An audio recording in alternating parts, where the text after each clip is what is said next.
Welcome everyone, and thank you for joining us tonight. Like I said again, for the Tripartite Care Emotional Wellbeing Hub. This is the June edition.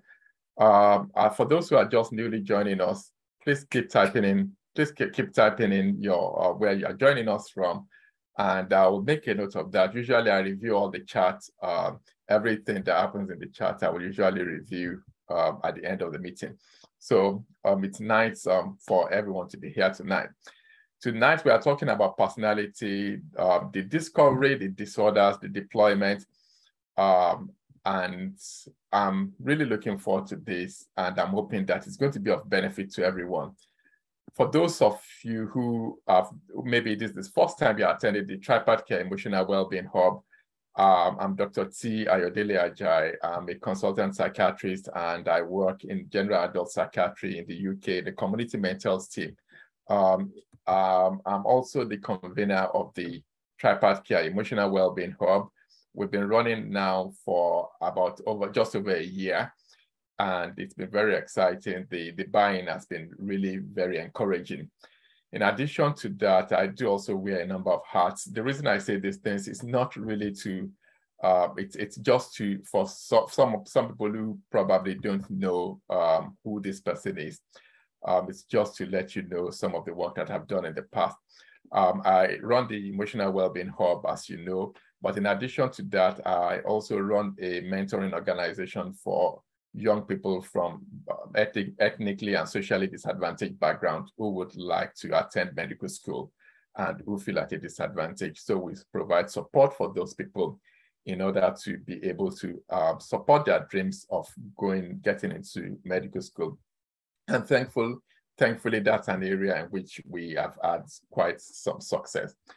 I also do sit on a number of charities, and some of them, a couple of them I chair. I'm the chair of the board of the charities in the UK. And in addition to that, I'm also on the pastoral board of the church that I attend, with a brief for the youth. And as I always say, the young adults are really people that I'm passionate about. Young people are the people that really I really have a passion for and I'm drawn towards. So those are part of the things that I do. And this public, in addition to the fact that I'm also a mental health columnist with one of the London newspapers. So that's in brief my profile. And in terms of what we are doing this today, so housekeeping, basically, I want to say that to start with, that these events are for informational purposes only. As the convener of the event and as the person who is presenting, I've tried my best to do my due diligence. However, these events are not for consultation purposes. They are public mental health education events. They are only for educational purposes only. And if people want to make decisions about their mental well-being or about anything to do with their health, it's very important that you consult with your own care provider, whoever they may be. They could be your general practitioner, they could be your psychiatrist, they could be your family physician, whatever part of the country you are in. And also to say that these events are recorded. And many times I get a request about whether people can get the recording. Yes, the recording will now be uploaded. All the recordings will be uploaded onto the Tripartite Care Emotional Wellbeing website, or not website, the YouTube channel. And it goes by the same name, Tripartite Care. So if you go on YouTube and you find us, we are there. And the depression video 2 months ago has been uploaded, and the one on substance misuse will be uploaded very shortly. It's just about to go for editing at the moment.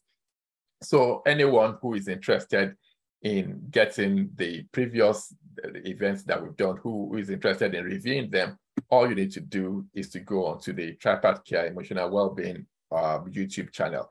And particularly, you may want to subscribe because there are other videos that I do release. Sometimes I speak at other events and I will do these videos and actually upload them. And you may not be aware of them because they are not advertised by Tripartite Care because I was speaking at other people's events. So all of those, and just to let you know as well that this is being recorded, So please be aware that this is being recorded for, and we are going to be putting it out into the public. Right, so what have we got planned for today? Everybody has been welcomed. We now know who is in the room. You now know about my personal profile. I hope you're not tired of hearing these things, like just rehearsing like what is a broken record, but it's just for the purpose of those who are newly joining us.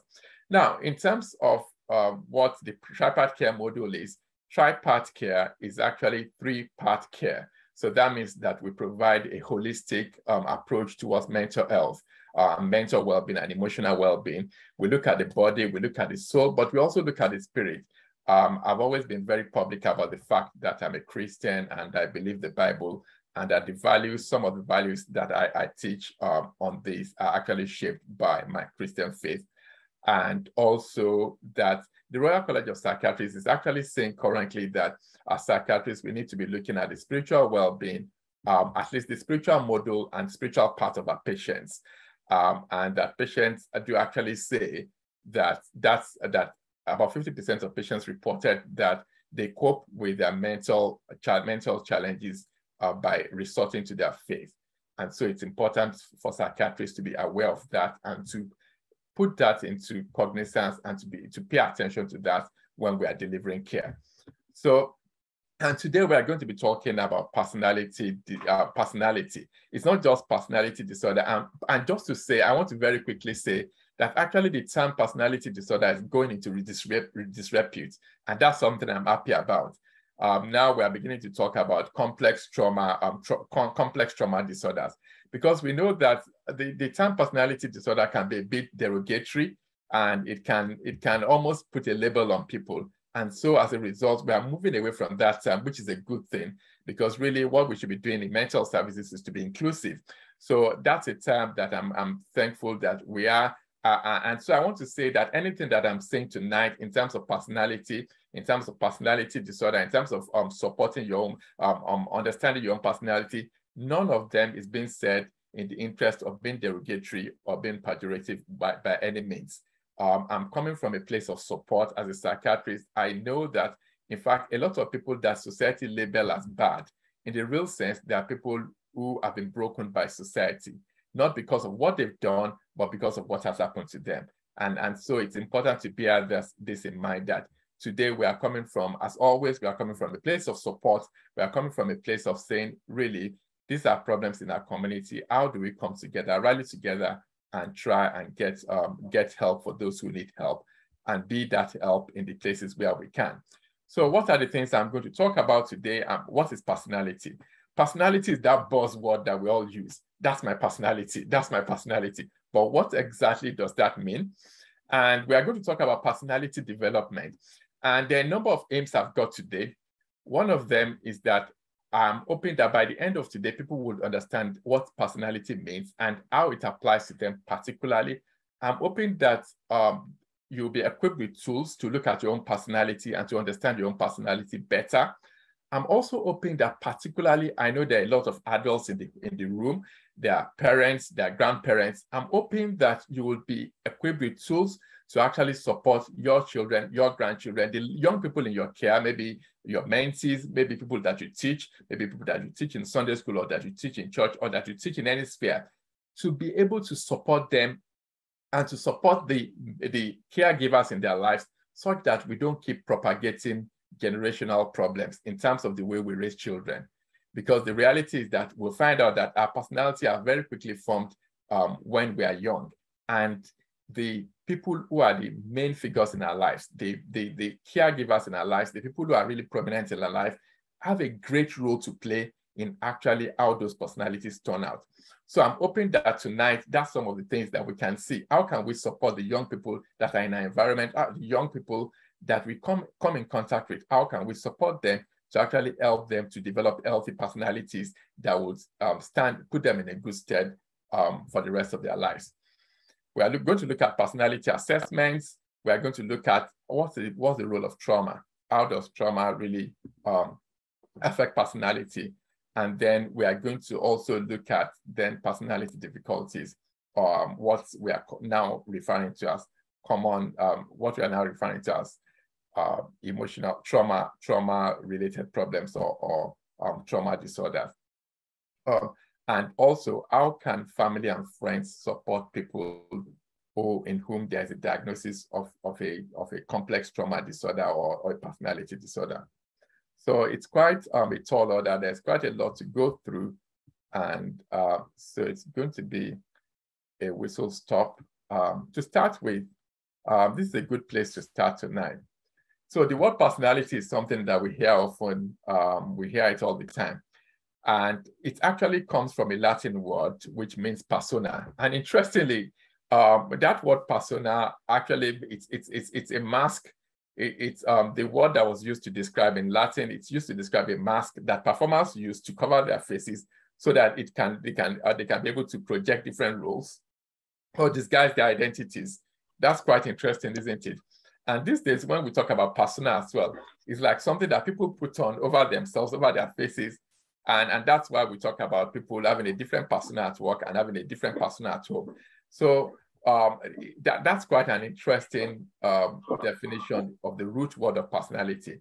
But in terms of before we go into looking at really the modern day definition of personality or how it affects our mental well-being, our emotional well-being, I want us to carry out an exercise tonight because this is about everyone. Everyone who comes on today's meetings should have something that they can take home and say, oh, that was of benefit to me. So this is the exercise we are going to carry out. I'm going to ask you to try and introduce yourself to yourself. If you were to meet yourself in an elevator and you had a few minutes or probably they say it's about 15 seconds or maximum 60 seconds to introduce yourself to yourself. Without introducing yourself using your title, without introducing yourself using your parental role or using your marital or non-marital status or using your educational background, how would you introduce yourself? So my question, and I'm going to ask you to please take a minute or two to reflect on this. So introduce yourself to you without referring to your age, your job, your career, your ministry, or marital status, or parenting, or social background. Write down 10 things that make you you. 10 things that make you stand out as you. If you were to talk about yourself to somebody else, what would be the things that you'll be telling them? You could write about your core values, your motivation, your drives, your mission, your character traits. What are your likes? Think about family, friends, food, fashion, faith, fun. What's your style?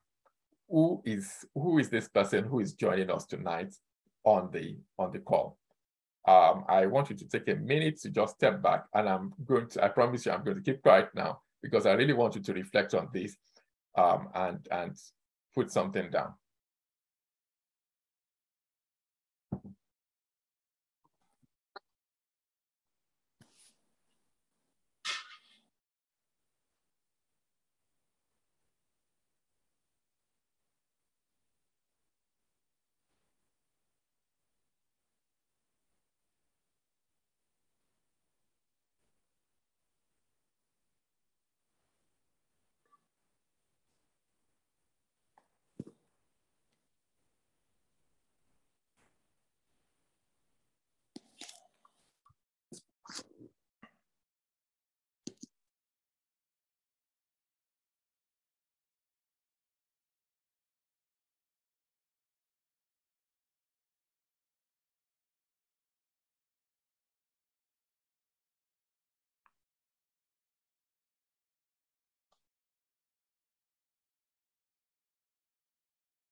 So for those of you who are just joining us, what we are doing currently is that we are doing the exercise. We are going through the exercise on the screen, just getting to know ourselves more. This particular exercise is who really are you? We are looking at our personalities and we are trying to really dissect who we are.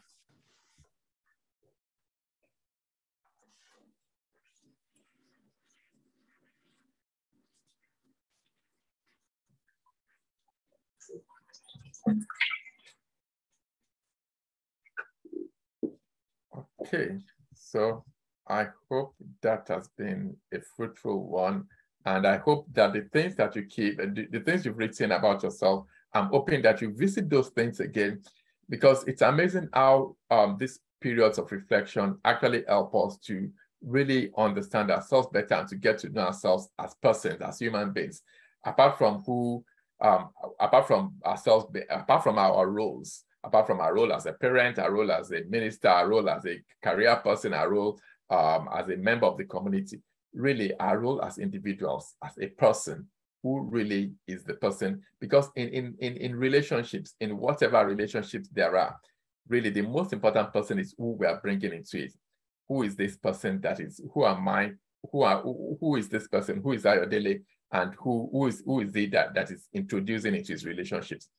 So I'm going to encourage us to continue with that exercise in our own leisure time, but also to look at the exercise and see what it tells us about ourselves. So we are then going to move on now to what exactly is personality. So personality is one of those terms that is obvious, yet is difficult to articulate. You hear it all the time, but then when it comes to really putting it into words, it's different. It can be challenging to try and really find what that really defines what personality is. And the basic thing about personality is this, that it's a collection of all the characteristics or traits that we have developed as we have grown up. And that's what is our personality that makes us unique. It's our personality that makes us that makes us stand out as individuals. So over the course of our lives, as we are growing up, particularly from very early childhood, as a result of the exposures we've had, as a result of our education, as a result of our experiences, whether positive or negative, we begin to develop certain character traits. We begin to develop understanding of ourselves, of the world, and of others. And we begin to develop ways of coping with those situations. And as a result, our characters begin to shape and our personality as well begin to shape. So there are unique ways in which we think, unique ways in which we feel, and unique ways in which we behave. That would also be another way to consider what personality really is. In addition to that, you see, you can almost use personality to describe, to predict somebody or to explain somebody's behavior.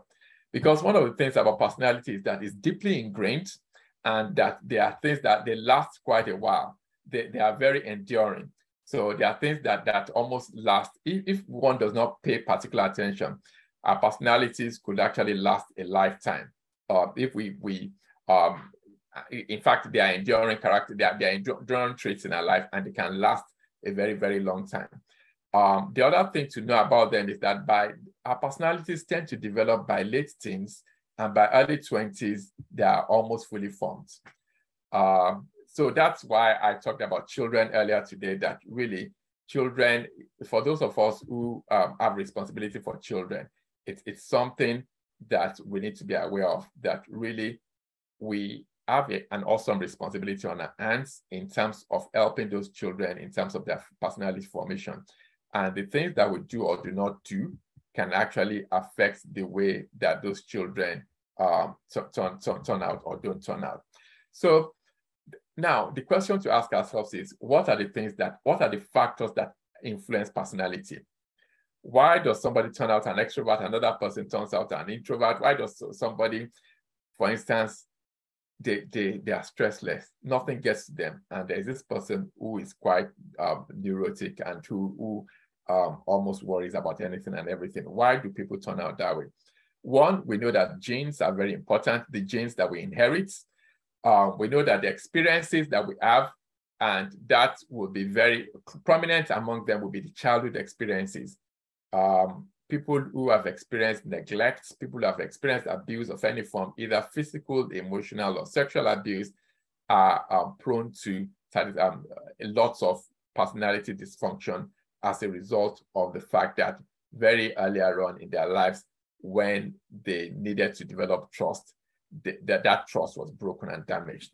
So the environment and exposure as well. And there's something that is I've put in bracket there is that's actually an abbreviation for adverse childhood experiences. Adverse childhood experiences, and there are some of the things I've talked about, including loss. People who lose their parents or who lose caregivers very early in life, including bullying, including chronic physical illnesses. All of these things. For instance, we have a number of children in growing up in the developing world who have sickle cell anemia, for instance. All of those things could actually affect the way their personality is formed.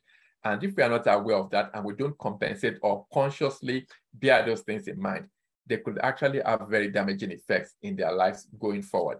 One of the things, for instance, that we do know is that that people who have up to 5 adverse childhood experiences are more at risk of not just personality problems, but also generally mental problems when they grow up. And the interesting thing as well is that actually, believe it or not, 50% of adults who have a mental problem have actually developed those problems at the age of 14. So by the time somebody is 14 years old, 50% of those, so when you see mental illness in adults, about 50% of that cohort actually by the age of 14 would have developed symptoms. And what also challenging is the fact that 75% of those who as adults have diagnosable mental problems have actually by the age of 20, their 20s, by their mid-20s, actually started having symptoms. So really the challenge to us here is that children are like glasses. They're like jewels. They're like pieces of precious stones in our hands. And whatever we do with that, the way we treat them can actually determine how their personality forms and how they turn out, their life chances, in fact, their outcomes in life, because we know that our personality has a lot to do with how we then thrive and fare in life. So it's very important that we bear these things in mind.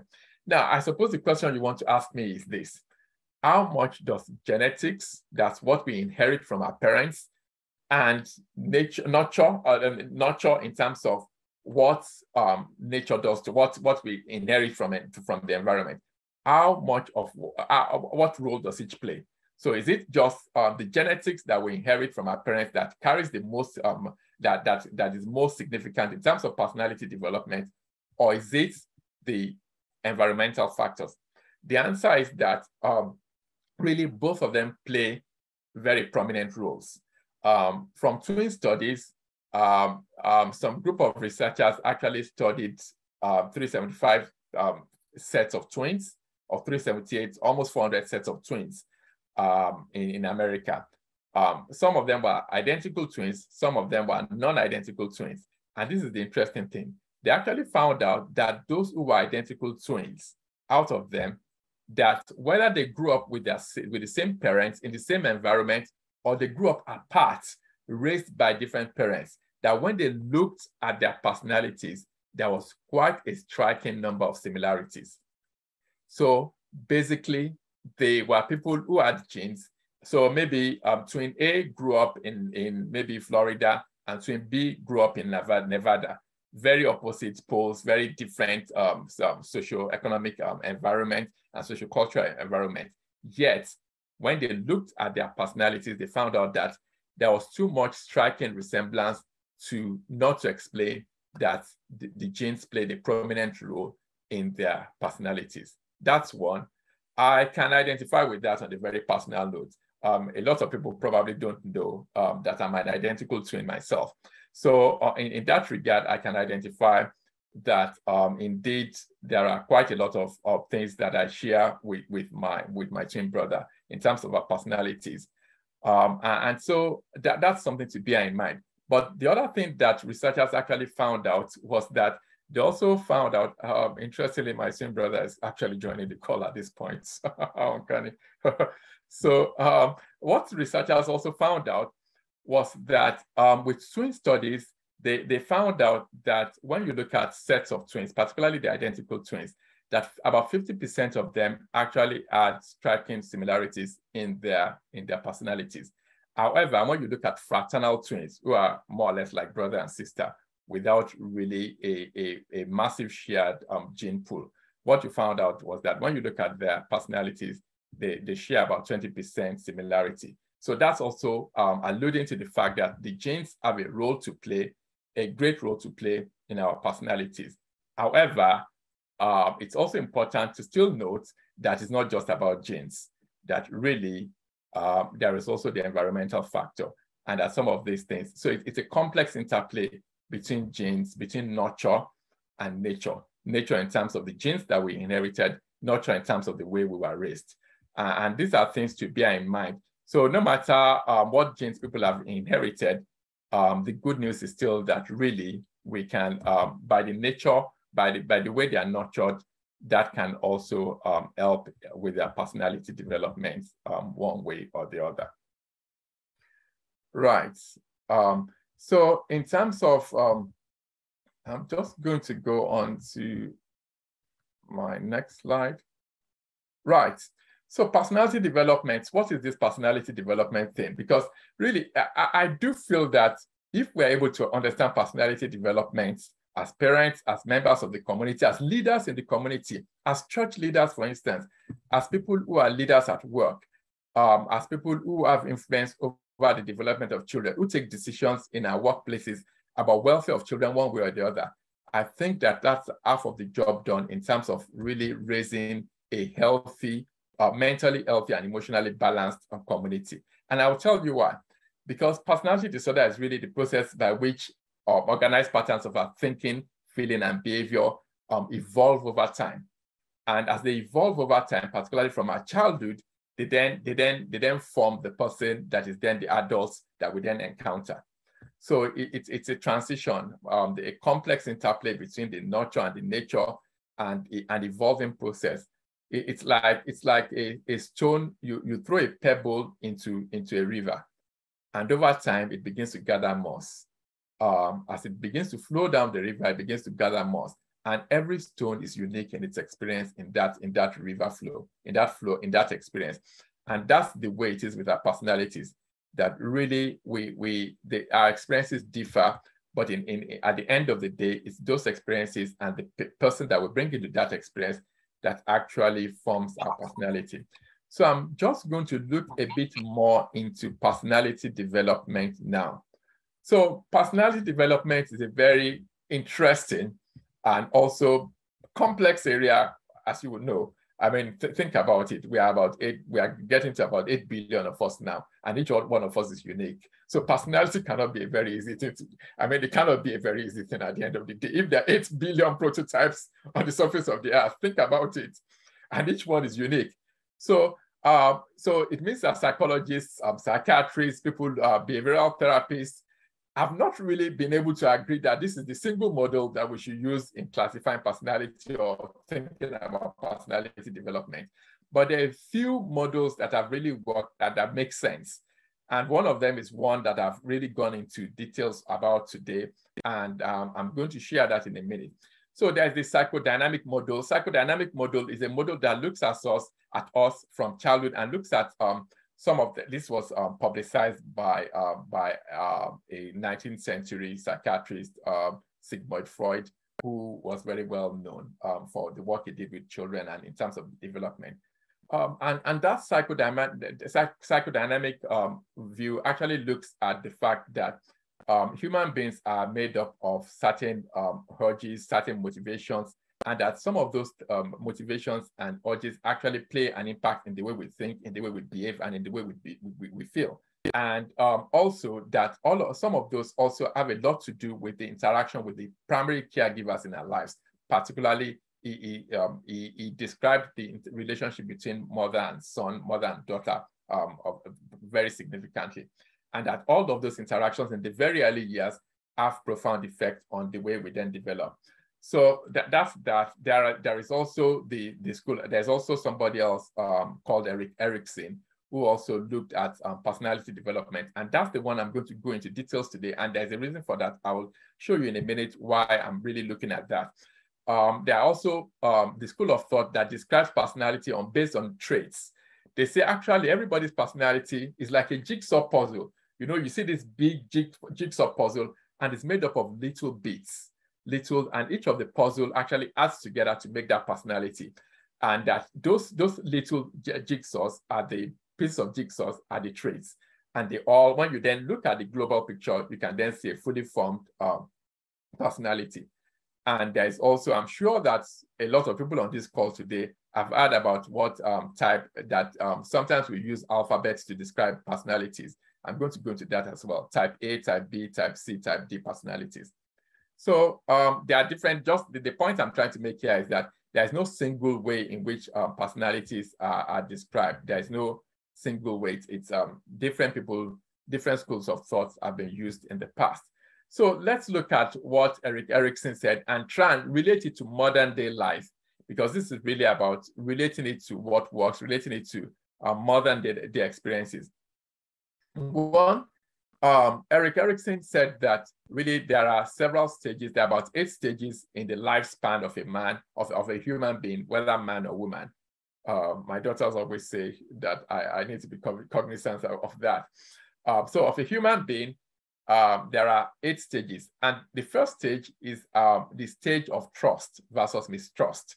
That in the development of our personalities, in the first stage of life, when we are between 0 and 18 months old, that's when we actually develop a sense of trust. And that the relationship with the primary caregiver, either the mother or the father, or whoever it is, sometimes it's not the mother or the father. It could be the foster mom, it could be the foster dad, it could be the adopted dad or the adopted mom. That the relationship that we build at those times can actually be very crucial to forming trust. And that the most important thing at that period of a child's life, between 0 and 18 months, is consistency of affection, consistency of care, which would include hugging them, and then consistency of providing comfort and also food. So at that point, the main question in the mind of a child at that point is this, that can I trust this person? Basically, it's about, can I trust this person or not? That's usually the question on the mind of whoever it is the child at the time. And that's a food for thought for us in terms of maybe some of us who still have younger children, or some of us who are grandparents, or some of us who are in a mentoring role for young parents. So that's the question on that on that neonate's mind is trust. Can I trust this person? Now, then we move on to the next stage, which is the stage of autonomy to share, autonomy versus shame or doubt. And that's really the stage where children begin to develop some independence. And one of the things that a parent can do at this time is to actually support these young people in encouraging them to be confident in the choices they are making. So encouraging them to be confident in the type of choices that they are making. And that's very crucial. That's when the child begins to go through toileting. One of the points that has also been made is that accidents will happen during the toileting process. And that little things like maybe screaming at them or being disapproving in a very harsh way could actually impact on the way they think about themselves. Because the question between 18 months and 24 to 36 months is this, that am I independent, or am I dependent on other people? So these young people are beginning to develop their own sense of independence in some way. And that's why people talk about the terrible twos. It's really about the fact that this child is beginning to form his own personality and beginning to, am I dependent? Am I independent? And that's what's the most prominent question in their minds. And the way we as parents or caregivers can support that is to actually give them the opportunity to make choices, like decide on what they want to wear, for instance, with guidance, decide on the toy they want to play with. All of those things might look small, but in the real sense of it, they're actually helping that child to develop a sense of independence and to know that he's not always going to be dependent and that he can trust his own choices.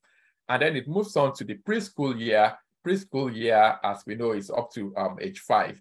And that's about initiative versus guilt. It's also when they begin to choose their own friends, and they begin to see that actually they begin to use toys and imaginative play. Also in this period, the question on their mind is, how can I be good enough? What can I do to be good enough? Am I good enough? And so it's important for parents at that point to reinforce the beautiful things about these young people, to help them to feel good about themselves, to help them to identify the things that they do well, and to give them an opportunity to actually excel in those things, to give them an opportunity to actually be good at the things that they're good at. So we are being intentional to actually give them opportunity to thrive, because that's the time when they are thinking, am I good? Am I not good? And of course, that continues to when they go into school. And when they go into school, academics then begin to influence that as well. And the important thing to note at this period is that children, based on their achievements begin to shape their own views of themselves as well. So it's about, am I inferior? Am I not? Those who are excelling in school, for instance, will feel a sense of industry. They feel, oh, yes, I'm good. But those who are failing, who are not doing as well, they need the support of the parents. They need the parents to hang in there with them. And importantly, I want to say this very slowly, importantly, really very importantly, is the fact that at such times, even when they are not excelling in school, it's very important that a recurring message to those young people at this stage of their life stage, 4, 6 to 11 years, when they're in school, when they're in school, is that affection and love is not based on performance. Affection and love is not based on performance. They need to know that, otherwise, as they grow up in their personality, there will be people who are always chasing the next thing. And as they go into their intimate relationships, as they go into life as a whole, they will think that except they work their fingers off, except that they burn out themselves, they are not good enough. And that's why, and we see it every day. In some of my meetings in the past, I've given an illustration about a particular person that I saw a few years ago who was like that. And in their 50s, they then had a massive depressive episode. And when I was trying to unpack the situation, it turned out that really this had its roots way back in their childhood when they were still in their school years and they didn't think they were good enough for their parents. And they always had to perform. They always had to perform everyone else. And they never really got any credits from their parents. And that had formed their driving force in life to the point in which they were high achievers. But the reason why they were high achievers was because they always had to achieve, outsmart everyone in order to get that approval from their parents, which sadly they never got. And at some point, as they entered their middle years, the chicken began to come home to roost in terms of the fact that they were beginning to think, am I ever going to get this approval? And of course, one thing led to the other, and they found themselves in a very difficult place. So the next point, the next stage is the stage of adolescence. And that's also another very, very important part in personality development. In terms of identity and confusion, the main question in the mind of the adolescent, let's say between the age of 12 and 18, is this, that who am I? That's when they develop their identity. That's when they develop a relationship with themselves, with others, and with society. And the question in their mind really is, who am I? And it's very important by which time for the parents to have known what they are good at, to help them to understand and to help them to be grounded, to help them to know that one, performance is not what determines how good or how bad they are, but also to help them to celebrate the things that they are good at, and also to help them to recognize that really in life, every one of us have got strengths and weaknesses. Every one of us, the best of us, have got flaws in our lives. And it's important for those young people, because of peer pressure, not more so in the social media age, because of all this peer pressure that they face, because of all the challenges that are thrown at them, that is the time in their lives as adolescents when the parents need to be there, the primary caregiver needs to be there and to be saying, look, we have all got things that we are working on. We've all got limitations. And sometimes what to do with those limitations is that if they are not character defects, then we may not be doing ourselves any service by investing our efforts into them. And I will qualify that. If, for instance, you've got an adolescent, if a 16-year-old who is the best rugby player or the best footballer on the pitch, but is zooch and zero at music. He has no ear for music whatsoever. And he wants to be the best composer. He wants to be the next Beethoven of the world, or he wants to be the next Handel Messiah. Our role as parents, our role as caregivers is to actually help this young person to decide, to guide him to know that actually you are doing well, you are acing it on the football pitch, you are acing it on the rugby pitch, and there is nobody who has got all of those skills together. So it's okay to understand that maybe you are just not a musical person. And that's the reality of life, that every one of us are made up of strengths and weaknesses. And that's why the world is a variety. That's why the world is fun. And it's important for young people. But I need to qualify that that's not, we're not talking about the character defect here. We are talking about skills. We are talking about aptitudes. So it's not that I'm preaching a message of mediocrity that, oh, just let them go down the hill and not attend to themselves. But I'm also saying it's important for us to let them know that every human being is made up of those strengths and those defects. So, and then we then get into the point of, we then get to stage of intimacy versus isolation. The main point in the mind of a 19 to 40-year-old in terms of that development, personality development, is this: am I going to be loved, or am I going to be alone? That's the time when they start forming their intimate relationships. And I want to say that intimate relationships, it's not just about marital relationships or romantic relationships. It's also about relationships with family and friends, where they can be honest, where they can love, and where they can be vulnerable. So it's not just about intimate in terms of romantic relationships, but intimacy in terms of vulnerability, in terms of being, in terms of listening to other people's vulnerabilities, but also feeling confident to share their own vulnerabilities. And that's something that, as people develop in their personalities, it is important for parents to model that, to model being vulnerable in situations at the appropriate time, and also to let young people in that regard know that there's a need for boundaries in that regard. So, and then by the time people now get into their 40s, we're now talking about where people develop midlife crisis. And I would qualify that. The interesting thing is that as people get into their middle adult life, the question on their mind is no longer, they're probably now settled in their intimate relationships. They formed their lifelong friends. They are probably in a long-term relationship, one way or the other. The question on their mind now is about, how do I contribute to community? How do I make a difference? How do I make my life count beyond when I'm here? And interestingly, as I was preparing for this today, I was brought down memory lane. Sometimes you just do some of these things and some memories just come back to you. And I remember that about 5 years ago, 10 would have been up to 10 years now, I read a book, which I would highly recommend. The title of the book is Half Time. Half Time, as in half time, like playing on the pitch when rugby or football half time. In fact, let's see. Okay, thankfully I've actually got it. So that's the book. It's called Half Time, and it's by Bob Buford. Bob Buford, Half Time by Bob Buford. This book actually impacted me in a very, very powerful way. Basically, Bob Buford's message was about the stage 7 that we're talking about. And what he had said was this, that as people enter into their middle years, as people enter into their 40s, that what becomes important to us is really about a legacy building.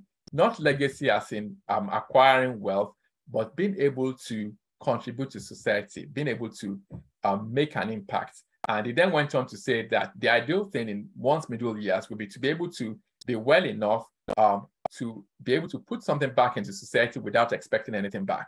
Such that maybe because one has got investments, or maybe because one is has a job that allows one to be able to service one's lifestyle, but also be able to do something that's meaningful and contributory to society. And honestly, when I thought back on that, when I thought back on reading that book and thought back on the journey that I've had in the last 10 years, I felt a sense of gratitude to God. I felt that some of the things that have emerged in terms of mentoring to medicine, in terms of tripartite care, I've actually been related to that because I think after I read that book, there was something in me that thought, yes, this is the type of person I would like to be. That's the type of place I would like to be in my middle years, as I enter into my middle years.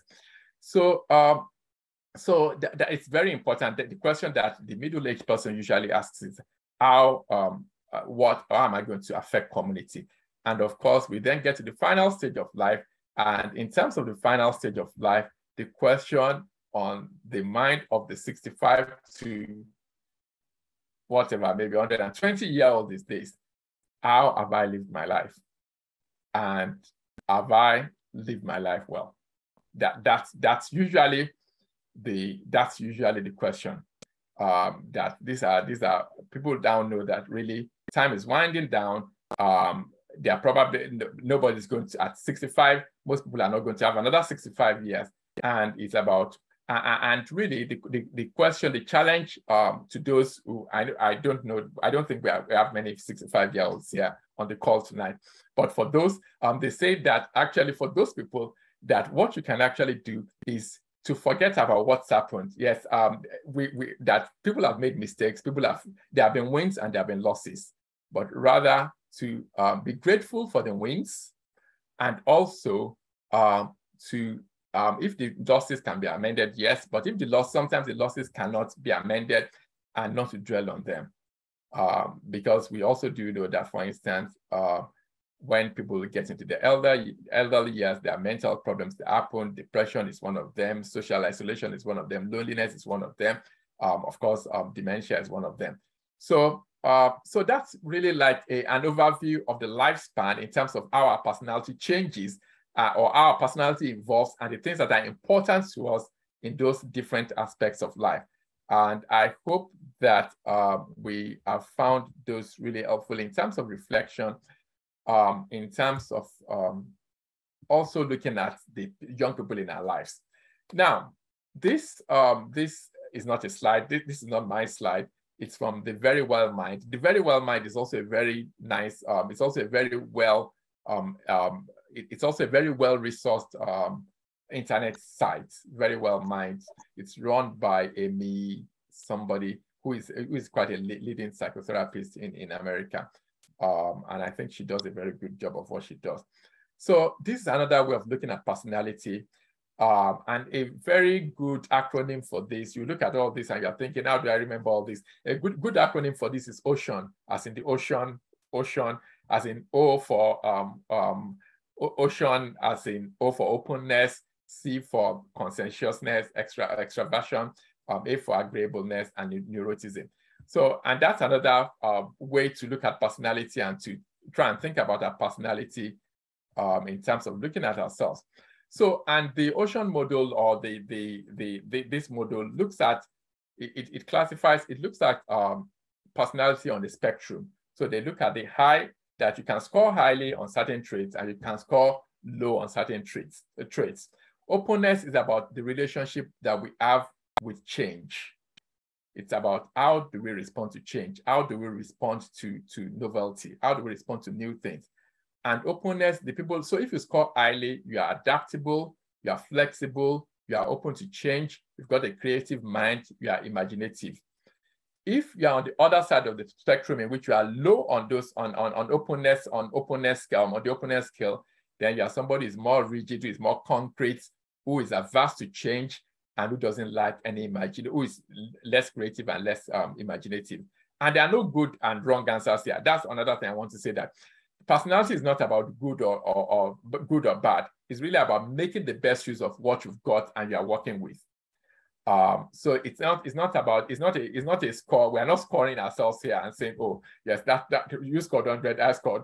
No, it's not about that. It's really about what have I got, and how can I make the best of it. So conscientiousness is really about relationship with work. So conscientious people are people who are they start projects and they will make sure they complete them. They have very high work ethics. They are committed to things that they say they're going to carry through. They will usually carry through on them. and they are, however, on the low side of the spectrum are people who are usually messy with work. They don't put things back. That's one of my pet peeves, by the way. I really get, it reminds me of when somebody takes something from somewhere and they don't put it back. So, so it's really about work ethics, our relationship with work. And then, so you can either be high, in which case all of those things count. And then you can you can be low, in which case all of those things are down. And then there's extroversion, and that's the one we commonly talk about, extroverts and introverts. And really it's about our social relationships. And really extroversion or introversion is this: where do you get your energy from? Extroverts are people who get their energy from interacting with people. They get energized, they get excited, they get pumped up by being in social settings. That's who extroverts are, extroversion. Whereas introverts are people who have to charge up, we have to charge up our batteries to interact with the public. Believe you or not, I know it doesn't, sometimes it looks like, it doesn't sound like it doesn't feel like it, but I actually belong to that I group. I belong to the people who have to charge up their batteries to actually make these social interactions. But I suppose there's a credence to the fact that these things work. Because if I'm doing some of the things I'm doing now, it does mean that in actual sense, we can actually modulate some of these things to actually work for us. So basically, introverts are people who they get their energy. We get, let me say we, not they. We get our energy from actually being introspective. We get our energy from the shower room encounters where we are alone in the shower. God knows how many shower ideas I've had in my life. Where we're just reflecting. Sometimes I tell clients, people that I work with on a voluntary basis in terms of offering support or offering coaching or mentoring or therapy, I'll tell them, I'll say, look, after this session, we are talking and we're engaging. After this session, I'm going to have 2 or 3 ideas about what we've just talked about, because this is not when I get my idea. It's not during these encounters that I get my ideas. It's when I'm reflecting. It's when I'm driving to work, I'm alone, there is some music playing in the background, or I'm reflecting in the shower room trying to get to work, or I'm just about to drift off to sleep. That's when the ideas come. And usually that's when, that's about introversion and extroversion. Agreeableness is about relationship with society. Whether we like it or not, there are people in our lives, and it's not, this is not really derogatory about anyone. There are people in our lives that we know, and we find them in all spheres of life. We see them in our churches, we see them in our religious organizations, we see them at work, we see them in our family relationships, in friendships. People who are quite you've got to be intentional to get on with them, not because they want. It's like you've got to make efforts, because really it's almost like you are starting on a foot in which this person is going to be difficult to get on with. And it's not just about you and them, it's about the fact that they have generally problems getting on with everyone in life. And so that's what agreeableness is about. It's measuring on the spectrum whether you are cooperative, pro-social behaviors really. So if you're agreeable, you are high on pro-social behaviors, you are empathic, you are cooperative, you're a team player. But on the other hand, on the other spectrum, if you are low on agreeableness, are people who are naturally competitive. They will compete at anything, and that's not derogatory in any way. But the downside to that, obviously, on the agreeable spectrum, is that also that competitiveness, when it's carried to a particular extent, could also become almost manipulative in terms of interaction. And of course, the last one of the ocean, the N, is about neuroticism. And that's really about relationship with ourselves. Relationship with ourselves in terms of people who are there are people who are naturally prone to being sad, to having mood swings, and to being more anxious about some things that you and I might take for granted, or some things that other people would take for granted. And on the other side of the spectrum, of course, is people who are more laid back, who are more chilled out, and who are more relaxed, and who are happy-go-luckies. We do know that neuroticism, for instance, is associated with stress, difficulty managing stress, is associated with depression as well. and it's associated with common mental disorders. So that's another way to look at personalities, just looking at those parts of the pool and looking at where you belong to over there. Right, so the most commonly administered or the most commonly used the world over personality type indicator or personality test or personality assessment is the Myers-Briggs personality type indicator. And there's a modified version of it, which is free. Myers-Briggs, obviously, it's it's copyrighted, and Myers-Briggs run their own. They do. It's a paid thing that that people can actually administer, that you can actually pay to get administered onto. It's self-reported as well, so you can pay to access it. However, there are several edited versions or modified versions of it, and one of them is the 16personalities.com, which is free. So anyone can type in 16personalities.com right now. Please don't do it right now. Wait till we finish. Type in 16personalities.com, and they will go on the website, and it will actually give you a printout. You answer, I think it's up to about 80 questions. And after answering those questions, it will generate for you your personality profile in that regard. There are about 16 different boxes that you can belong to, 16 different types. And basically, there are no bad or good outcomes. It's really about self-awareness. And I want to say that even though research is showing that maybe some of this, that the validity is about how true is this test, how true does it measure what it says it wants to measure. Some research has shown that maybe the validity of Myers-Briggs personality indicator is defective. Maybe there's a question to the validity. My experience and the experience of those I interact with is that actually on anecdotal knowledge, it is quite effective. When I did my Myers-Briggs, I thought somebody had been spying on my life all along, and they just came on the show and they just gave me my report card. That was the way it felt like. And I've had so many people say it over and over again about how it just tells them who they are, even shows some of the things they're not even conscious of. And it also gives them tips on how to interact with their world and how to get the best out of their world. So if there's anything to take home from today, if there's nothing that you're going to take home, I will say, please do the 16personalities.com. You'll be surprised. And I would like to hear from you. I really would like to hear from you. If you do the 16personalities.com and it turns out that it doesn't show you anything that is reflective of you. And for those who want to know, I'm an ISFJ, and we're going to get to that in a minute. My daughter, who, by the way, I didn't introduce my co-hosts.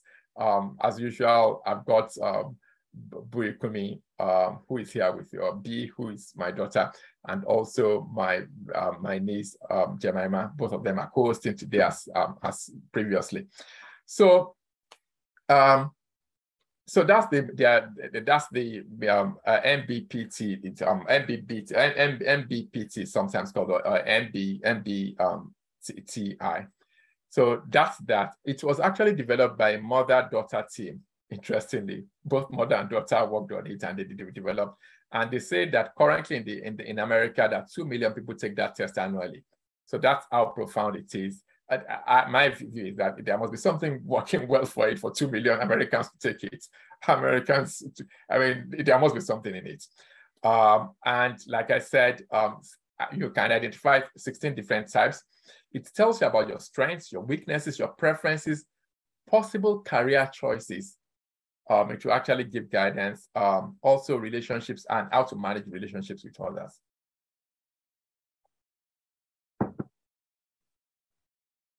I'm just going to see what's happening in the chat. Okay.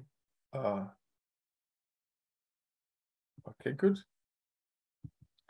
So now on that.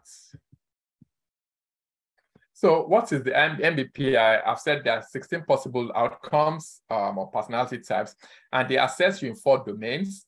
We've talked about extroversion and introversion, which is where you get your energy sources. And I've said that I'm an introvert, even though it doesn't look like it now. currently. They also assess you on what's called sensing or intuition. And sensing or intuition is about where you get your information gathering from. The sensors are people who go by their senses. So I want to touch it, I want to hear it, I want to see it, I want to feel it. I'm a hardcore, hardwired person on data. I want the hardcore data. What does the fact say? What does the research say? What can I hear? What can I? It's that type of mind that I've got. However, we've also got the people who are intuitive. The people who are intuitive is about really, they look for patterns, they look for trends, they look for impressions. So it's not just about the raw data. It's not just what I can feel or think or touch or what I can see or smell. It's actually about trends. It's about joining the dots and seeing how making sense out of the dots and really joining the dots together. So that's how that's the E versus I, E versus N, because intuition, N is the one that is emphasized there, because otherwise we would have two I's. And then there's the thinkers and the feelers. The thinkers are people who they are also on, they make their decisions based on those raw data. So I make my decisions based on the data that I've gathered that is hardcore evidence. That's what I make my decision on. The feelers are people who make decisions. We are people who make decisions based not just on, not necessarily driven by the data, but driven by our consideration for other people. So we think about what's the impact that this decision is going to have on human beings, on the company, on people who are fathers and mothers and who are breadwinners. If we decide to, for instance, oh yes, the company is currently facing a challenge, we've decided that we're going to cut our staff revenue by 20%. How is that going to affect people who are mortgage holders, people who have children in university, people who are planning their wedding? That's the way feelers think. They think in terms of human beings. They think in terms of, it's more on an emotional level. It's more in connection with people. And then, of course, finally, there's also the judging and the perceiving, and that's how we interact with our world. So the judging people are people, they want very clear-cut, clear goals. We really wanted clear goals. We operate in where things are very clear, where the boundaries are not blurred, and we know what we are dealing with. But the perceivers are more flexible, they are more adaptable, they can go with the flow. They find it a lot more easier to go with the flow and to just follow the streams. Like I said, I'm an ISFJ. However, like I also said earlier, there are no right or wrong answers. The interesting thing about this is that when you then know when you come up with your own 4 acronyms, they would give you some guidance on really how to negotiate your world better. Okay, right, okay, very interesting. I said earlier that, or maybe I shouldn't share this. I'll just keep confidentiality here. Never mind. But just to say that really, I think the people who did the Minnesota study, I believe in their study, and really, I do believe that they were onto something. Okay, right. Okay, I'm allowed to share. Okay, so I just said that I was an ISFJ, and that there was the Minnesota study that showed that identical twins, that you could that when you study the identical twins, even when they were raised apart, that 50% of that was quite that 50% of them, there was 50% correlation between their personality traits. And I then gave a disclosure that I was an identical twin, that so many people don't know that. So my twin brother, who is on the call, has just sent me an inbox to tell me that I am an ISFJ and he is an INFJ. So maybe there's some facts in some of these things. I really do believe that these things really are true.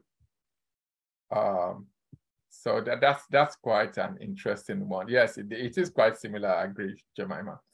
So, which is the point that the Minnesota study was alluding to. Right. So at this point, I really am looking at time here and thinking it's 8:08. I was going to show, I think I'll go make a dive for it really and show a Royal College or maybe I could show that at the end, really. So I was going to show a Royal College of Psychiatrists website on personality disorder. Like, I want to say again that the term personality disorder is not something that I favor. It's not something that a lot of my colleagues favor. We are now tending towards complex trauma disorders, because really somebody doesn't just wake up one day and decide that I want to be different from the norm. I want to be different. I want to be. It's actually because something has happened. And many times it's because society, which is represented by yourself and myself in one way or the other, have done them wrong. Society has done something to them in their earlier years, or even maybe as they were growing up, maybe later childhood, that has caused them to be like that. So basically, a personality disorder is a deviation from the normal way that people think, people behave, people think, and people act, and people feel in such a way that it causes problem for that person, and it also causes problem for society. So that will mean problem for them in the way they even relate to themselves. Many times, people with personality problems, we don't realize that the most difficult relationship that they have is the relationship that they have with themselves. So we think, oh yes, that person is so difficult to get on well with. But really, this person is also finding it difficult to get on with themselves. So really, what they need from us is empathy rather than a label. But I know that it's actually easier said than done, that this is something we need to keep reminding ourselves and really drumming into our own being aware of. So genetics, we've talked about the role of genetics in personality and personality disorder as well. There's some research that is showing that certain traits, narcissistic personality, obsessive personality, some of them are borderline personality. Actually, there's some genetic, there might be a genetic role, there might be a role in the genes that the people inherit. We've talked about adverse childhood experiences in terms of being responsible for personality problems. However, the point I want to make here is that even prenatally, before the child is born, now there was a study from Scotland that actually showed that, in fact, that when a lady goes through a difficult pregnancy and she's stressed significantly during her pregnancy, that the child that is born is 10 times more likely to develop a personality disorder than a child whose mother had a smooth pregnancy. That's one. Secondly, when that level of stress is moderate, they find that that child is 4 times more likely to actually have a severe personality disorder than somebody else. So really, it's not just even about after the child is born. So when we are thinking about legacy, the generational impact of the way we interact in society, we need to think back and really go way back into when people are expecting babies. There's also some other studies that have been shown. They studied women, and they found out that when there's verbal abuse, when children are told that I'm going to give you away, or I don't like you, I don't love you, all of those are actually very caustic and they can damage their personalities. One of the other things that was found about sensitivity, there are children that are just more sensitive than the others. And they found out that sensitivity to light, to noise, to texture can actually also be a warning. They call it eye reactivity. That those children are more likely to be shy, to be anxious in their personality traits.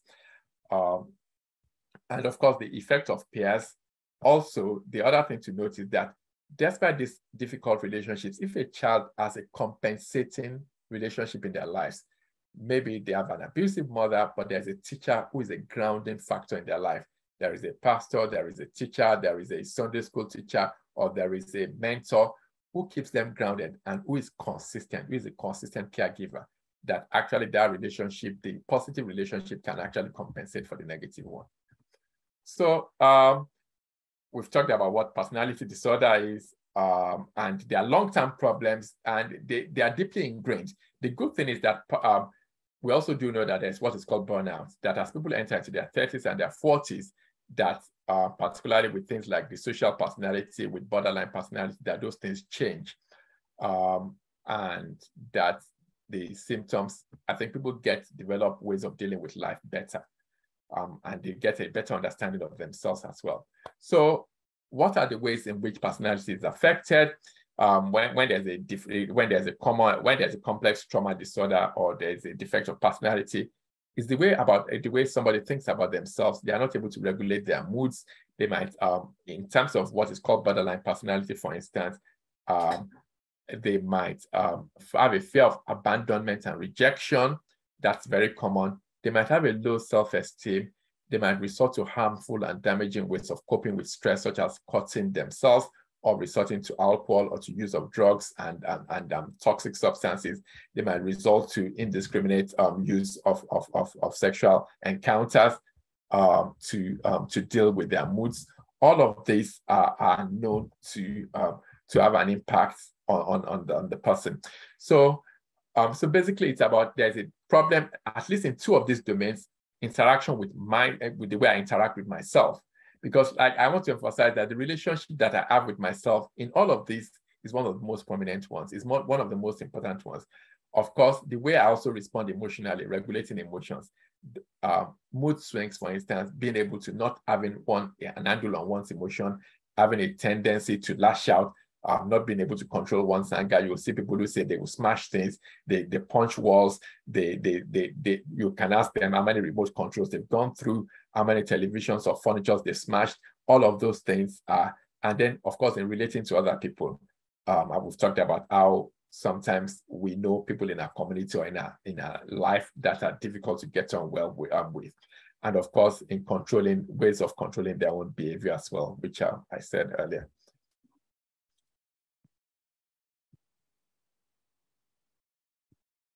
Okay, so those are the broad ways in which personality disorder is classified. I also want to say that this is now going into disrepute. We now have the International Classification of Disease 11, which is the Bible of is the standard gold standard of classifying mental illness. And what we are now saying from 2022 that this is beginning to take effect. Basically, all of these terms are being we are moving away from these terms now, and we're actually concentrating on looking at what the problems are. Is it a problem with mood? Is it a problem with regulating emotions? What are the problems? Is it a problem with relationships? What are really the problems, rather than looking at giving people labels and putting a stigma on them? So those are the different types, and that's what they represent. The social personality or antisocial personality is really about people who are violent, who are involved with crimes, who will usually, but the prominent thing about this is lack of empathy for the victim. So lack of sense of remorse and acting impulsively. Domestic violence, for instance, comes in that territory. People who are into drugs and who are into gangster crime also could come into that territory. Avoidant personality is extreme shyness, feeling of inadequacy. You remember tracing it to the child who between the age of 3 and 5 was not encouraged in terms of being independent and making their choices. Borderline personality, I've talked about fear of abandonment, difficulty managing emotions, display of inappropriate anger, and repeated suicide attempts.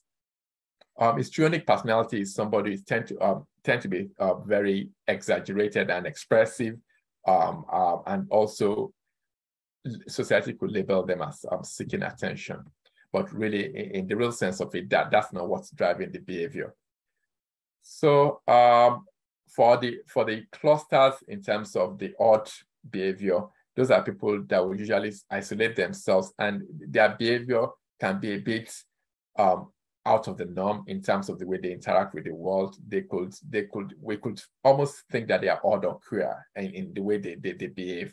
And we do know, for instance, that schizotypal personality, sometimes people actually go on to develop a psychotic illness in terms of losing touch with reality.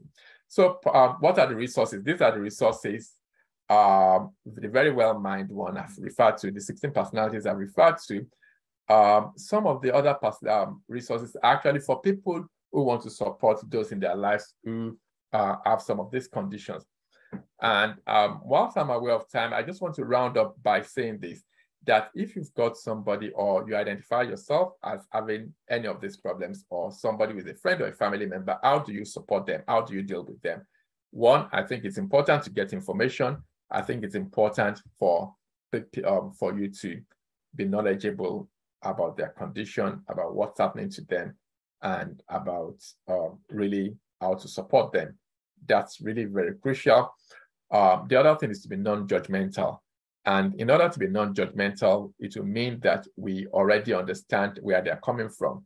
That really is not just that this person wants to be stroppy all the time, or that they want to be grumpy all the time, or that they want to be angry all the time, throwing things around, smashing things around, being rude to everybody. But really, that there's something that's happened many, many years ago that's caused them to be like that. And that what they need is support, what they need is love and empathy. And also what they need is support to engage with the right services in terms of helping them to modulate that behavior. There are quite a number of therapies that are available. There's what's called dialectic behavioral therapy, for instance, in which it's almost like people get to understand themselves better.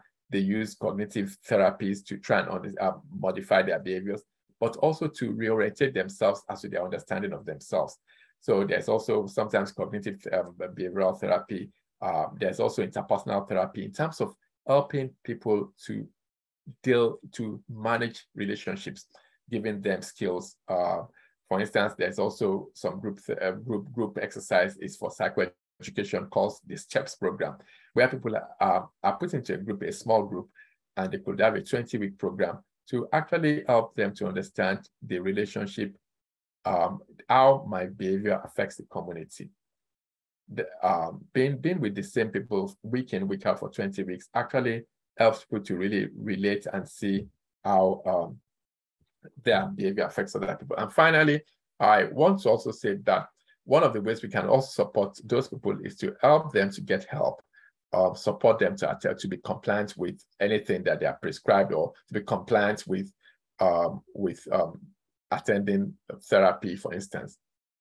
And just as I finally round up, I want to also announce that in July, we are not going to have a tripart care hub as you know it this way. Last year, we had a 4-week intensive course for 18 to 35-year-olds. And this year, we're going to repeat that all the Thursdays in July and please watch our Facebook, my Facebook page. It will be there on the Facebook page between the 7th and the 20th of July. Every Thursday in July, it's going to be a small group. And I know that our adults usually get crushed, but I'm asking you to please not do it. And the reason is because our young adults are they usually feel that that's their secret space. And in order for them to feel safe, in order for them to be able to really express their minds and say the way it is, I would encourage you to please not join. The details of that I'll make available. And I'm just going to stop talking now. Yes, today's webinar is going to be available. It's been recorded, and it's going to be available on the YouTube channel as soon as we edit it. So I can see somebody's raised their hands. Please go for it. Please unmute yourself. Or could either B or Jemima please unmute Lola?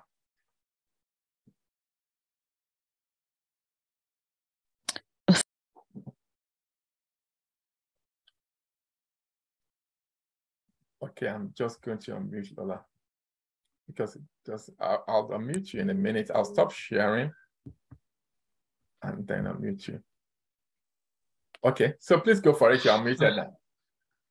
Yeah, I just wanted to ask what time, because you said every Thursday, yes. 7th to 20th of July, but you didn't say the time. So yes, thank you for pointing that out. It's from 7 to 9 p.m. So okay. The young adults get half an hour additional to their own time, so we can have a very meaningful chat. Yeah. So that's okay. It's on Zoom. It's on Zoom, and my Facebook page would have all the details. Okay. Yeah. Thank you. Right.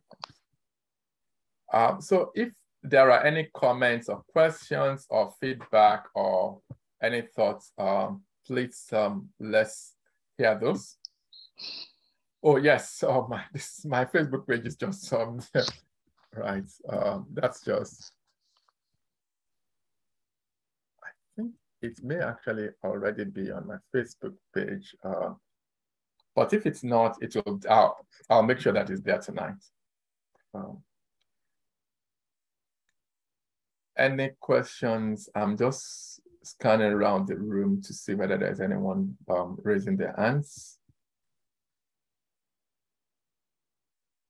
Okay, any comments, any feedback?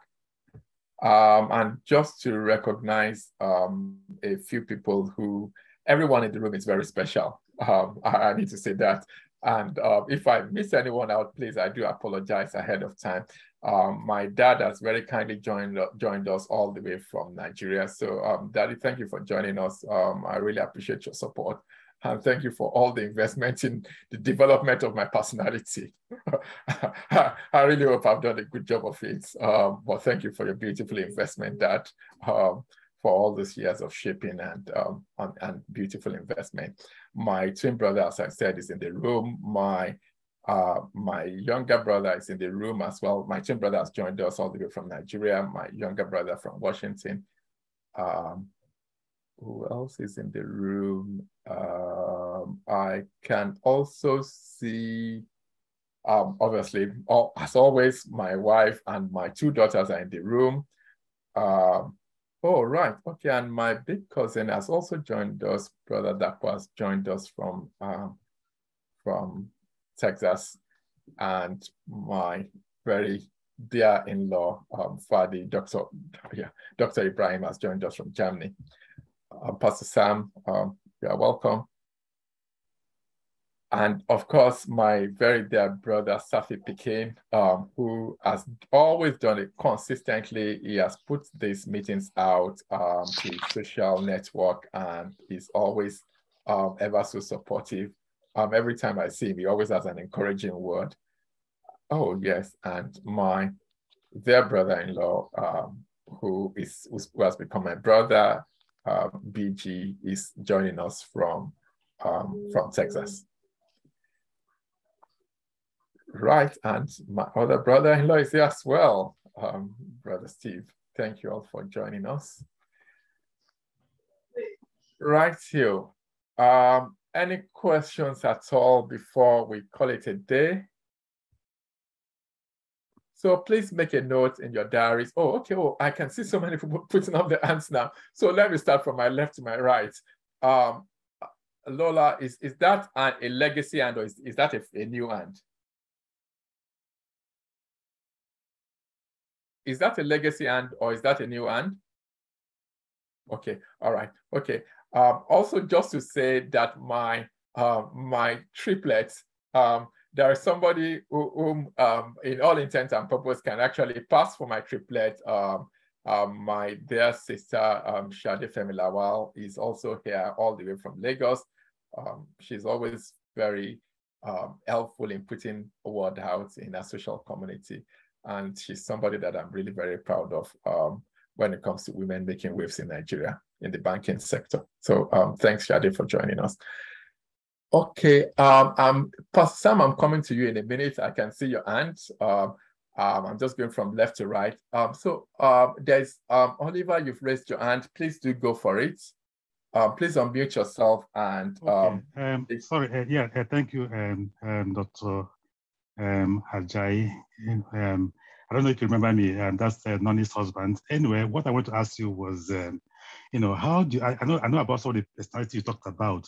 How do you reconcile this, with, for example, the kind of upbringing which we have in Nigeria? Sometimes we tend to overemphasize some of this upbringing. For example, in the more developed nations. But for example, in Africa, people do smart their children. The upbringing is quite a little bit different. People go through a lot of difficulties, and they still turn out to be right. I know you didn't grow up in UK, so how do we reconcile that? The kind of, does some of these things you say, do they just apply to UK people who live in UK, or do they also apply to people who who are brought up from Africa and Nigeria who have had a different type of upbringing? Yeah. Thank you very much for that. And yes, I do remember you. Thank you, Mr. Agomo, for joining us. Yes, it's a very relevant point, and I get asked more than once. I've been asked before. The reality is that, interestingly, I didn't grow up in the UK, actually. I grew up in Nigeria. But the interesting thing is this, that many people say, oh, yes, there are people who grew up in Nigeria and it hasn't affected them. But really, when I interact with those people, I find out that I say, hang on a minute, is that true? Because really, when we look at it, many times we think it hasn't affected them. But when we look at their most intimate relationships, that's when we sometimes find out that actually maybe some of these things have affected them. And the other thing to say is that actually there are studies coming from Africa that actually show, for instance, that harsh discipline in terms of really, and I want to be careful here and being balanced. I don't want people going away thinking that I'm saying that children should not be disciplined. That's not the case. I mean, everyone disciplines children, even everyone does. It's just the way that is done. It's about the motive. It's about is it communicated? Is it commensurate? Is it from a caring attitude? So what I'm trying to say, in essence, going back to your question, Mr. Agomo, is this: that really, when I hear people say that, oh, there are people who grew up in Africa and it hasn't affected them, I don't always agree, because the people that we need to ask is their children. And when I interact with some of the children that I'm interacting with, and when I see the figures of some of the second generation children that are growing up in the UK, for instance, I find out that actually, maybe we are just thinking that it hasn't affected people. Maybe it's just about the fact that when the situation is right, it does rear its head. And maybe we are not looking in the right places. Because the other thing is that we have been raised to get on with it. So we can actually put on a persona, but really in the corridors, in the places where it matters. So that would be my response to that. And of course, the other point is that sometimes there's a compensatory figure in the person's life. So maybe there is somebody who is compensated for that difficult period. And I do hope that answers your question. I'm quite aware that we are now, it's now 8:31, and we committed to 8:30. So if there's anyone who wants to leave at this point, please do feel free to leave. The meeting is formally closed in that regard, but I'm committed to answering everyone's question who's on the call. Thank you also, Dr. Akinpelu, for joining us. Dr. Akinpelu and myself have been colleagues and friends from 1987, yes, from medical school. So that's a long, long time.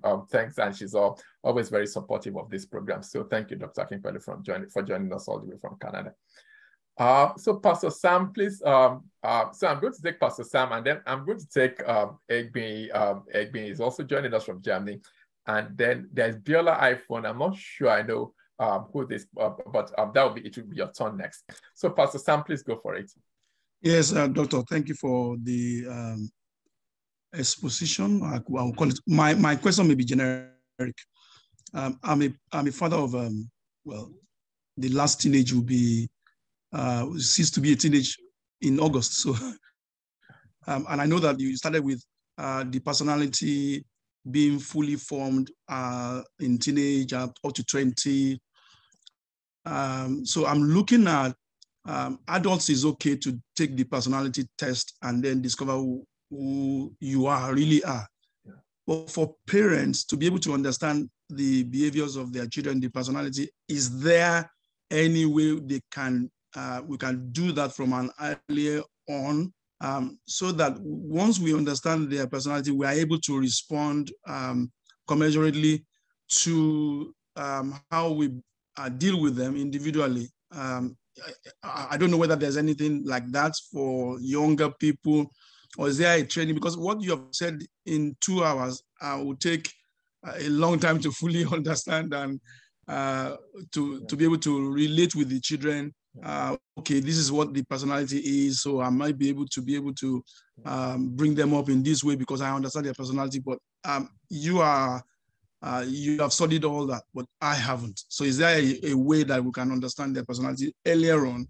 Yeah. And is there any help for us as parents? Yeah. Thank you very much, sir. That's a very, very important question.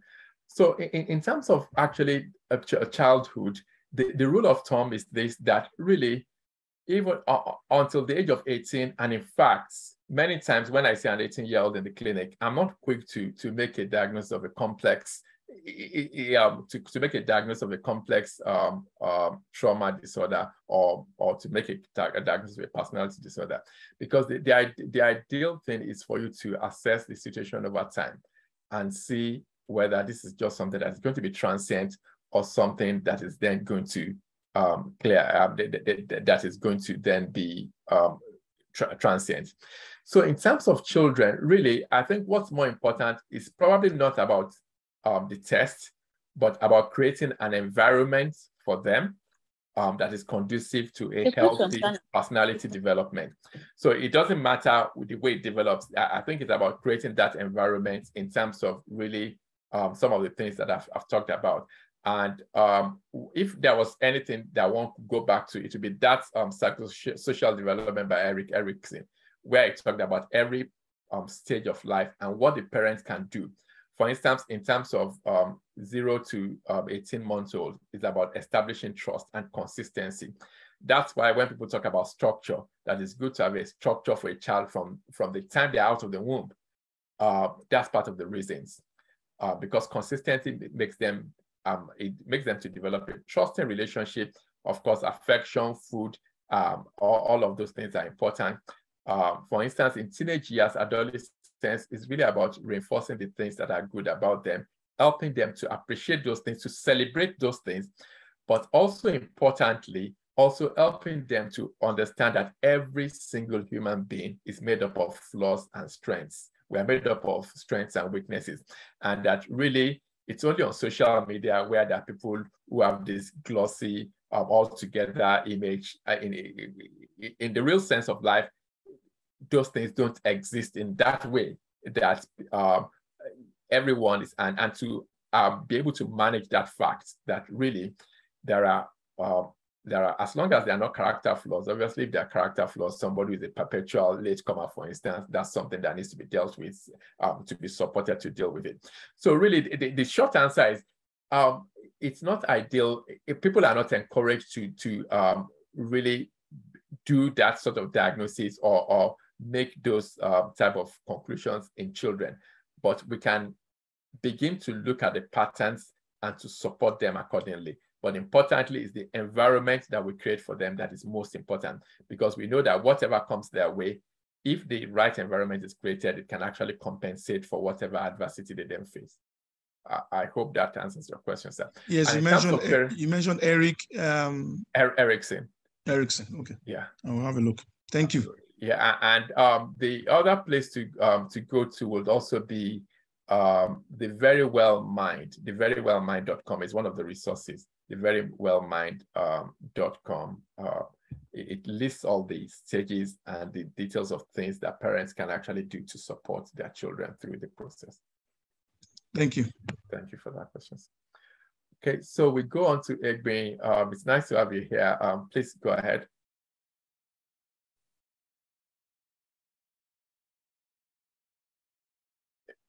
Egbinola, are you there?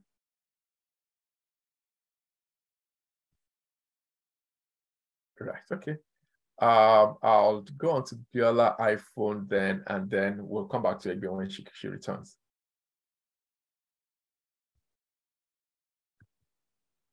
Please just unmute yourself and ask your question.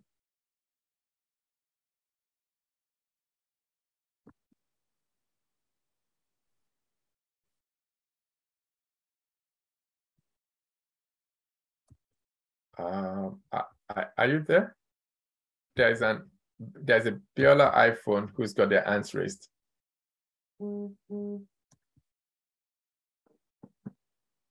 Okay, it's looking like okay, I can see there's somebody who has a question on the chat. I'm just going to check that. Okay, yes, it says 4 more hands raised, but I can't. Could my co-hosts please help me with unmuting those who have raised their hands, and then I'm just going to find the question.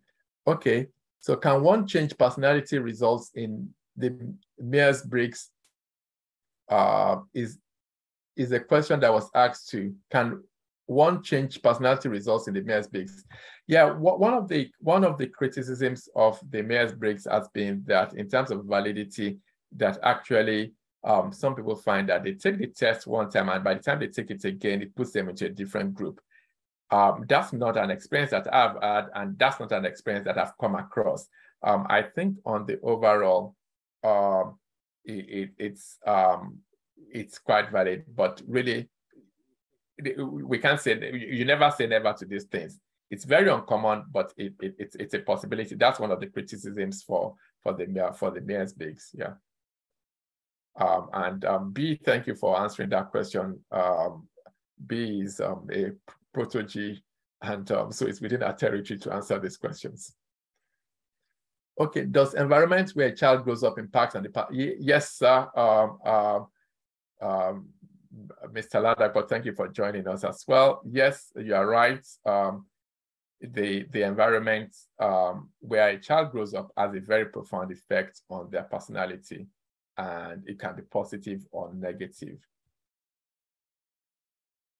Please, I'm going to ask that Egbin and Biola iPhone, if you please type in the chat if you still want to ask a question, please just please go ahead and type in the chat so that we know, and then we can get either B or Jemima to unmute you.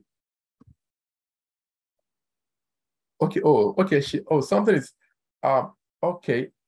B, could you please try and unmute Egbinola, because I think she's been trying to ask a question. I'm just going to try and find her and see whether I can do that myself. And Foluke Ajayi, who is also my classmate from way back from secondary school, is here. Thanks, Foluke, for joining us. And so is my cousin, Dr. Ajayi. Dr. Ajayi was here, and you would agree with me that Dr. Ajayi did a marvelous job last month when he talked on substance misuse. The recording for that is going to be available very shortly. Okay, so Egbinola, I think you're unmuted now.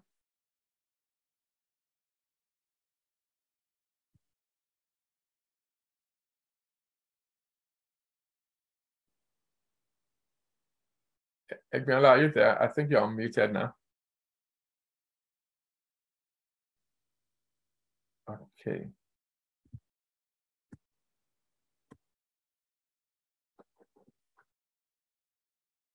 Or maybe you could type your question in the chat. If you type your question in the chat, I will take that question. Okay, yes, I can see.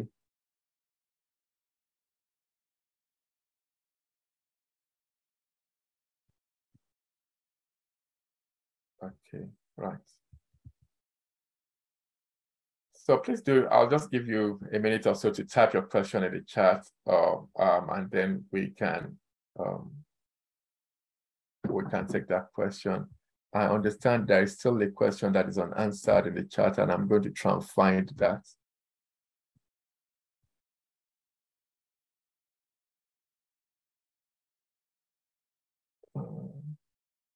Please bear with me.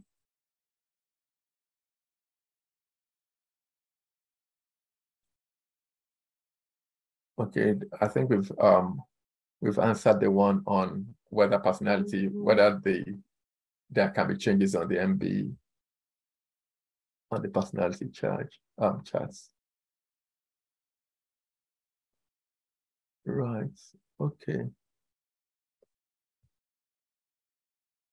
B and Jemima, if you find any questions that I haven't answered, please let know. Please just flag it up, and then we can address that before I then dispatch everyone.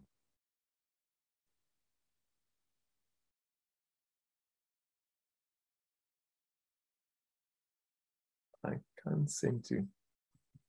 Okay, okay, impact of hormones, right, okay. Right. I'm just going to try and do that. I can say something on the impact of hormones there. What's the impact of hormones how can one compensate mood swings, hyperactivity? Right. Yes. So in terms of the impact of hormones, that's something that is transient. I would imagine that we are probably talking about when women are going through the change. That would be one of the periods when hormones can have a part on mood swings. One of the things to do in that regard will be, we know, for instance, that that's a recognized thing, that the period of menopause is a period of adjustment for women. And sometimes it's a period that's associated with mood swings. And so having a conversation with one's primary physician or family physician would be a good thing, because prescribing hormone replacement therapy when it is indicated and when it's been found out, assessed to be safe, can be one way around that. So yes, hormones can play. For instance, we also do know that there's what's called premenstrual tension, in which women who are younger will have periods of moodiness and periods of irritability and heightened sensitivity, tearfulness, days running up, a few days running up to the beginning of their menstrual cycle, and that will usually clear after a few days into their cycle. So that's also something that we do recognize. That's a very valid question. Thank you for asking it. Yeah. Okay, complex trauma in Nigeria. Yes, I agree that there's quite a lot of complex that sometimes society is actually counterproductive in terms of developing healthy, robust personalities. In a society where where stress is at top gear, and also people are not particularly the knowledge of things like this is not available, it can be a challenge. But thankfully, my psychiatric colleagues, I know that Dr. Adeoye Oyewole was on the call earlier. I'm not sure whether he's still here. He's a consultant psychiatrist in Osogbo, and also Ladoke Akintola University. And he's quite a leading consultant in Nigeria, and they are doing quite a lot of work. I'm really impressed at the input and the effort that my colleagues in Nigeria are putting into public mental health education. So they do say that it takes about 10 years for research to translate into practice. So it's a case of watch this space. I'm expecting that over time things will improve. Oh, he said as a joke. Okay, that's fine. You see, that's the ISFJ. That's the J in me, maybe. I took that literally. Okay, somebody wanted to know what the definition of young adults was.